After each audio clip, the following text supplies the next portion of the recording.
श्रावण का महीना हो या शिवरात्रि हो या फिर हर सप्ताह आने वाला सोमवार भी क्यों ना हो, हमेशा शिव भगवान को बिलपत्र अर्पित करते हैं या चढ़ाते हैं। तो आखिर इसके पीछे रीजन क्या है?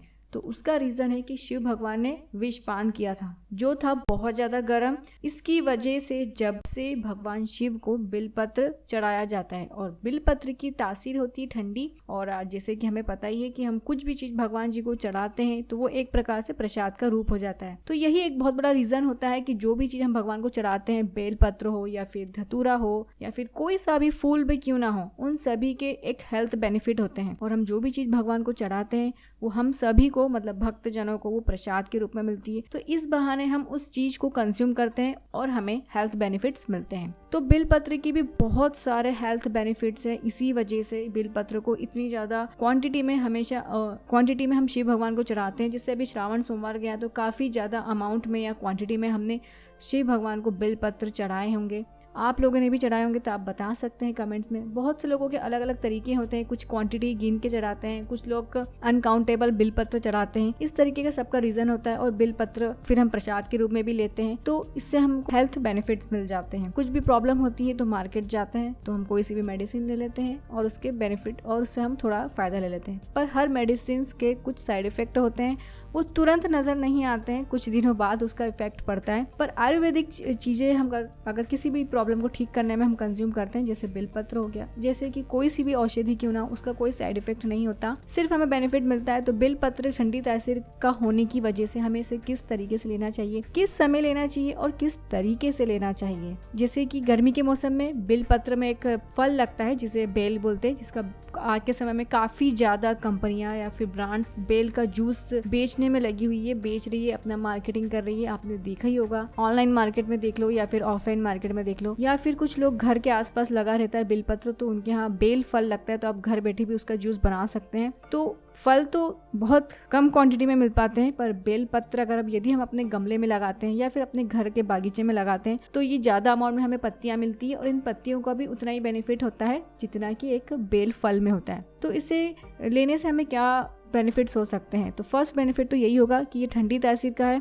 यदि गर्मी के मौसम में हमें कुछ भी कूलिंग या फिर कोल्ड ड्रिंक की ज़रूरत होती है, वो भी नेचुरल, तो हमें बेल पत्र की, मतलब बेल पत्तियों को उबाल लेना चाहिए पानी में और उसे कंज्यूम करना चाहिए। तो इससे हमें ठंडक मिलती है गर्मी के मौसम में। और यही बात साल भर की, तो यदि हम इसे साल भर भी कंज्यूम करते हैं, और इसे कब कब लेना है वो भी मैं आपको बताऊंगी।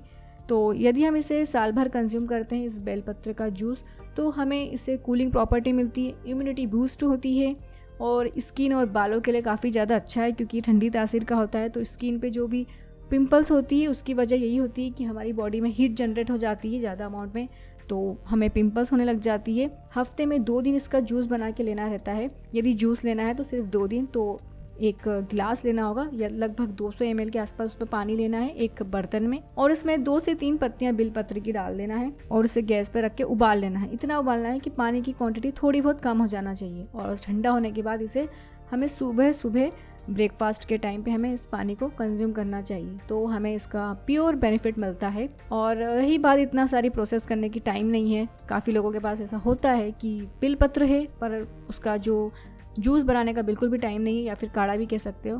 तो उनको क्या करना होगा, सिंपल एक बिलपत्र हफ्ते में 1 दिन आराम से खा सकते हैं चबा चबा के, तो उससे भी हमें बिलपत्र का बेनिफिट मिल जाता है। तो ये था सेकंड बेनिफिट। और इसे अलग अलग जगह में अलग अलग नामों से इसे पुकारा जाता है, पर नॉर्मली इसे बिलपत्र या बेल भी कहते हैं। इसके और भी नाम होते हैं। इसके अगर हम देखें तो इंग्लिश में से गोल्डन एप्पल भी कहते हैं क्योंकि इसका जो फल है उसका कलर गोल्डन होता है और बहुत मीठा सा लगता है, तो इसलिए इसका नाम गोल्डन एप्पल भी है। और वुड एप्पल भी कहते हैं। और इसकी कुछ कैंडीज भी बनती है, इसका स्वीट ड्रिंक बनता है, जैसे बेल का जूस बनता है।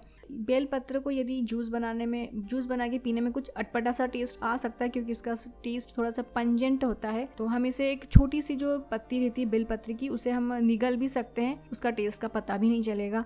तो इस तरीके से भी लेने का एक तरीका होता है। या बेल पत्र का जो जूस है या फिर पत्ती है, ये फाइट करता है वायरल और बैक्टीरियल इन्फेक्शंस हैं जो काफ़ी बारिश के मौसम में हो जाते हैं। तो श्रावण का जो महीना रहता है उसमें भी बारिश होती है, तो इस वजह से बिलपत्र कंज्यूम भी करते हैं और भगवान को चढ़ाते भी हैं। और इस समय धूप नहीं निकलती है ना, तो इस वजह से भी बहुत ज़्यादा बैक्टीरियल इन्फेक्शन होते हैं, मच्छर ज़्यादा हो जाते हैं, वायरल इन्फेक्शन भी होने के चांस बढ़ जाते हैं। तो हमें बेलपत्र को ज़रूर इस मौसम में कंज्यूम करना चाहिए और गर्मी के मौसम में हमें ज़रूर लेना चाहिए, क्योंकि ये ठंडी तासीर का होता है, तो हमें ठंडक मिलता है, वो भी नेचुरल, बिना कोई केमिकल से बना हुआ। ये रेस्पिरेटरी प्रॉब्लम को भी ठीक करता है, रिपेयर करता है, कॉन्स्टिपेशन से भी रिलीफ देता है। तो इसके कुछ मेन बेनिफिट्स मैंने आपको बताए हैं, और भी इसके बेनिफिट्स होते हैं, पर ये जो बेनिफिट्स है काफ़ी ज़्यादा इन सारी प्रॉब्लम से लोग जूझते रहते हैं, तो अपने घर में लगा सकते हैं। मैंने आपको वीडियो में दिखाया है कि मैंने इसे गमले में लगाया है, और ऐसा नहीं है कि इसमें बहुत ज़्यादा केयर की ज़रूरत पड़ती है, कुछ भी केयर करने की ज़रूरत नहीं पड़ती, ना ही इसमें किसी प्रकार का कोई कीड़ा वगैरह लगता है पौधे में। जस्ट आपको पानी देना रहता है लिमिटेड, या फिर समय समय के हिसाब से, या फिर मौसम के हिसाब से, जैसे मौसम बदलता रहता है तो उस हिसाब से पानी देना ज़रूरी रहता है। यदि ज़्यादा बारिश हो रही हो तो पानी नहीं देना पड़ता है, और गर्मी के मौसम में हमें पानी ज़्यादा देना पड़ता है, ताकि ये पत्तियाँ फ्रेश लगे, नहीं तो मुरझा जाएगी। और किसी प्रकार का कोई खाद वगैरह की ज़रूरत भी नहीं होती है, बस जब भी ज़रूरत पड़ सकती है, जब किसी प्रकार का कीड़ा वगैरह लग जाए तो हमें कड़वे नीम का पानी का स्प्रे कर देना चाहिए। तो इस वजह से ये जो बेलपत्र का जो पौधा है बिल्कुल बढ़िया तरीके से रहता है। अब लास्ट बेनिफिट की बात करूँ, जो कि ज़्यादा ज़रूरत होती है आज के समय में, वो होता है वेट लॉस के बारे में। काफ़ी चीज़ें लोग वेट लॉस के लिए ट्राई करते रहते हैं, बट फिर भी वेट लॉस नहीं होता है। कुछ तो ऐसे हैं जो डाइट मतलब किसी चीज़ को वो सेक्रीफाई कर देते हैं, उनकी फेवरेट डिशेस रहती है जैसे पिज़्ज़ा, बर्गर, मैगी, नूडल्स, फिर भी वेट लॉस नहीं होता है। तो ये ज़रूर ट्राई करके देखना। बेल का जूस गर्मियों के मौसम में और बेल पत्ती का जो काढ़ा बनता है वो लेने से भी वेट लॉस होगा। जब तक आप इसे सुबह मतलब ब्रेकफास्ट के टाइम अगर कंज्यूम करेंगे तो 100% बेनिफिट मिलेगा। यदि आप इसे खाना खाने के बाद कंज्यूम करेंगे तो बेनिफिट लगभग 40% ही मिल पाएगा। सिर्फ आपको 7 दिन लगेंगे, 7 दिन में आप ज़रूर मेज़र कर लोगे, आपको खुद ही फील होगा कि आपका वेट लॉस हो गया है। आपको ये ऑनलाइन मार्केट में भी काफ़ी बेल के जूस मिल जाएंगे, और बेल की पत्तियों का पाउडर भी मिलता है आज के समय में ऑनलाइन में, तो आप पाउडर भी ले सकते हैं। ज़रूरी नहीं है कि पत्ती हो फ्रेश तो ही हम इसका जूस बना सकते हैं, काढ़ा बना सकते हैं। पाउडर लेना है और उसे भी आप उसी तरीके से प्रोसेस से बना सकते हैं जैसे बेल की पत्ती का बनाते हैं, बेल पत्र की। तो पाउडर लेना है एक बर्तन में और उसे उबाल लेना है, तो उसका भी छान के उसे पी लेना है, तो वो भी वही बेनिफिट देगा जो बेलपत्र की फ्रेश पत्ती हमें बेनिफिट देगी। तो वेट लॉस के लिए बहुत अच्छा है। वेट गेन की बात नहीं है यहाँ पे, सिर्फ वेट लॉस में हेल्प करता है। यदि इस बेलपत्र का जूस कंज्यूम करते हैं तो हमें किस प्रकार की पत्ती लेना चाहिए, तो इसमें हमें पत्ती लेना होगी बिल्कुल कोमल सी पत्तियाँ जो नई आती है पेड़ पे, तो वो पत्ती लेना चाहिए। यदि हम इसे ज़्यादा मैच्योर पत्ती लेंगे तो उसका